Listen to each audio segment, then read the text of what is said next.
তিনাকে যে ফাঁসানো হয়েছে এটা ষড়যন্ত্রমূলক, কারণ ড্রয়ারে যেটা দেখানো হয়েছে ওই ড্রয়ারে তো তখন ভিডিও করা হয়নি। আমাদের আজকে প্রায় 5,000 শিক্ষক যশোর জেলার 8টি উপজেলা থেকে এখানে এসেছে। প্রত্যেকেরই একটা দাবি, স্যারের মুক্তি। খালাস চাচ্ছি, কারণ সৎ, বিনয়ী এবং কর্মঠ পরিশ্রমী, আদর্শবান।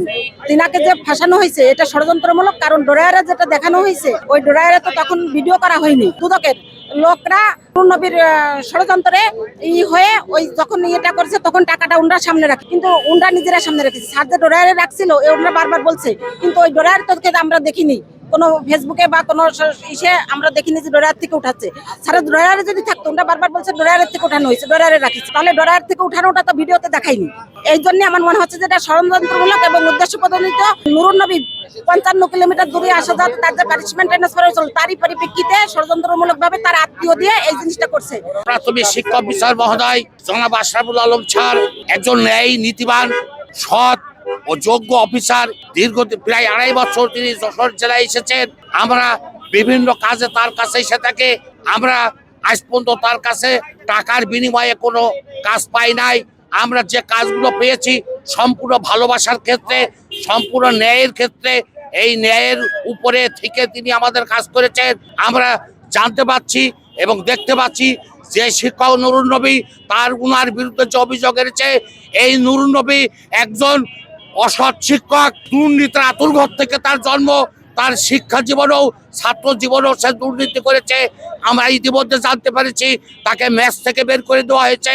আমরা ইতিমধ্যে জানতে পেরেছি সেই স্কুলে শিক্ষকতা করার সময় ইফতিজিনের মাধ্যমে সে দোষী সাব্যস্ত হয়েছে।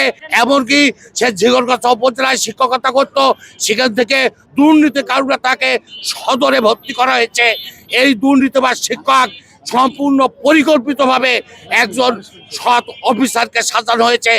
অফিসারকে দোষী সাব্যস্ত করার চেষ্টা করা হয়েছে।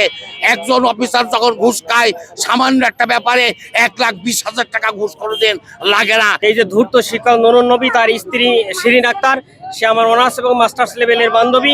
সে অত্যন্ত ভালো লোক। কিন্তু এই নুরুন নবী যখন ঝিগরগাছা কর্মরত ছিল, আমার বান্ধবী তখন ঝিগরগাছা কর্মরত ছিল। আমার বান্ধবী আমাকে তখন একাধিকবার আমার কাছে পরামর্শ চাইছে, বন্ধু আমার হাজবেন্ড এই নুরুন নবী সে তো এই বিভিন্ন অপকর্মের কারণে স্কুলে যেতে পারছে না, গার্ডিয়ানরা তাকে পিটাবে, তো তুমি কি করা যায়, তুমি আমাকে একটু পরামর্শ দাও। আর তাছাড়া এর আগে আমি এই যশোর সদরে কর্মরত ছিলাম। ওই সময় নুরুন নবী ঝিগরগাছা থেকে পানিশমেন্ট বদলি নিয়ে যশোর সদরে আসে। তো আমি তাকে কাছ থেকে দেখেছি যে কতটা অসামাজিক এবং ধূর্ত ব্যক্তি। আর আমাদের এই যে ডিপিও স্যারকে আসলে ষড়যন্ত্রমূলক ফাঁসানো হয়েছে, এটাই আমরা বিশ্বাস করি। কারণ স্যার একজন অত্যন্ত সৎলাপী, সজ্জন ব্যক্তি। তিনি শিক্ষা বান্ধব এবং শিক্ষক বান্ধব একজন কর্মকর্তা।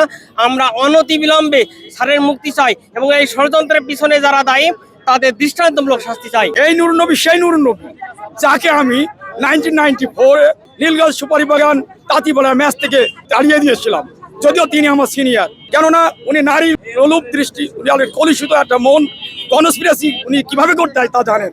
উনি একটা লম্পট।